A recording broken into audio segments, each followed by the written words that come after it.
আসসালামু আলাইকুম প্রিয় দর্শক, আপনারা সবাই কেমন আছেন? আপনাদের জন্য আজকে আমি ভীষণ মজাদার একটা ভর্তার রেসিপি নিয়ে চলে এসেছি। তার সাথে দেখিয়ে দিচ্ছি একটু বাহিরের পরিবেশটা কীরকম। এখন একটু ঠান্ডাটা কমছে, সেজন্য চারিদিকে গাছে গাছে ফুল ফুটছে। অনেক সুন্দর লাগছে ফুলগুলো। আরও কয়েকদিন আর ১ সপ্তাহের মধ্যে এত ফুল ফুটবে এখানে, সেই ফুলগুলো দেখলে চোখ জুড়িয়েই যাবে। এখনো অনেক ফুল ফুটেছে, সেগুলো আমি ভিডিও করিনি। বাহিরে গিয়েছিলাম। তো বাসার সামনে এই যে ছোট ছোট গাছগুলো মাত্র ফুটে বের হয়েছে গাছগুলো, আর তার সাথে ফুল ফুটে গিয়েছে। এই যে ঠান্ডা কমে গরম পড়েছে না, তার সাথে সাথে ফুল ফুটে গেছে গাছের মধ্যে। আশ্চর্য লাগে আর কি এগুলো দেখলে। অনেক এই কয়দিন তো সবকিছু মরে গিয়েছিল, এরকম হয়ে আছিল গাছগুলো। এই যে দেখুন, একটা পাতা নেই গাছে, কিন্তু মরে গিয়েছিল এরকম মনে হয়েছিল। সেই গাছে এখন অজস্র ফুল ফুটে ভরে আছে। তো এটা আমাদের বাসার সামনের সাইড। এই সাইড দিয়ে আমরা আর কি বাহিরে যাই। আর ওই পিছনের সাইড যেটা, সেটা ওখান দিয়ে হলো গাড়ি যায়, মেন রোড। আর এই সাইডেও কিন্তু মেন রোড আছে। এই যে দেখতে পাচ্ছেন, এই যে বেড়াটা দেওয়া, এই বেড়াটার ওই পাশেই মেন রোড। তো যাই হোক, এখন আপনাদেরকে ভর্তার রেসিপি করে দেখাবো। আজকে আমি সারাদিন অনেক ব্যস্ত ছিলাম, অনেক কাজকর্ম করেছি।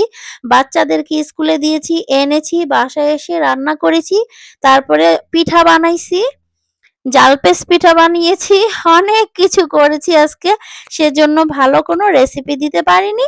তো পিঠার রেসিপি আগামীকালকে অথবা পরশুদিন দিব। পিঠা বানাতে তো অনেক কষ্ট। তো কি আর করার, তারপরেও তো বানিয়েছি আজকে সারাদিন সেগুলো। আর এই জন্যই ভিডিওটা আপলোড করতে অনেক দেরি হয়ে গেল। তো যাই হোক, এখন ভিডিও আপলোড তো করতেই হবে প্রতিদিন, কিচ্ছু করার নেই। তো এখন ভর্তাটা যেভাবে করব, সেজন্য আমি একটা বড় সাইজের পেঁয়াজ কেটে প্রথমে সরিষার তেল দিয়ে পেঁয়াজগুলোকে ভেজে নেওয়ার জন্য বসিয়ে দিয়েছি। আর দেখতে পাচ্ছেন বেশ কিছু রসুন দিয়ে দিলাম। তো এই পেঁয়াজ রসুনকে আমি সুন্দর করে ভেজে নিব। এই ভর্তাটা আমার কাছে খুবই মজা লাগে, আর আমার অনেক মজা লাগে। তো এখন আজকে সারাদিন অনেক কাজ করেছি, পিঠা বানিয়েছি, সেজন্য আমি আর ভালো কিছু রান্না করিনি। আজকে ভর্তা বানিয়েছিলাম, আর ডাল রান্না করেছি, ডাল পাতুরি করেছি। আর রাতের বেলা মুরগির গোশ রান্না করব এবং ব্রকলি ভাজি করব।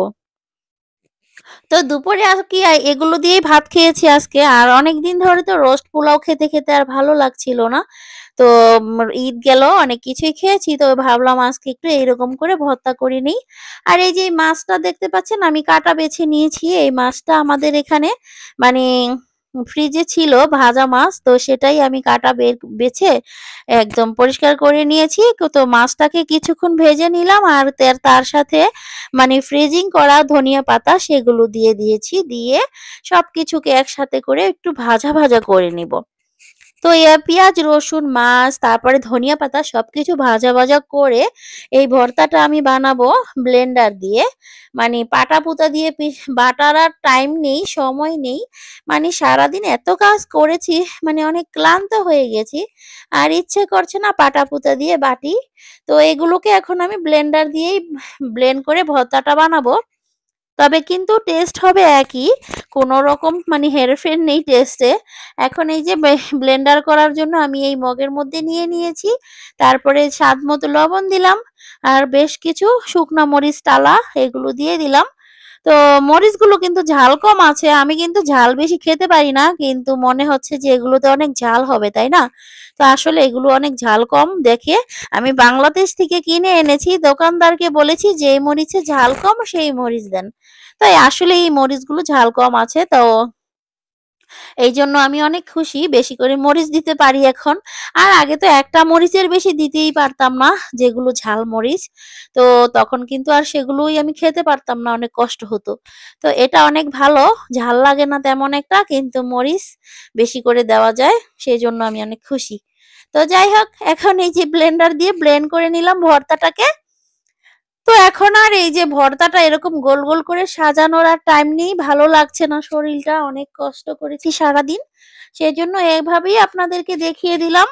তো যাই হোক, আপনারা আমার পাশে থাকবেন, সবাই সবাই আমার পাশে যেভাবে আছেন সবাইকে অসংখ্য ধন্যবাদ। আল্লাহ হাফেজ।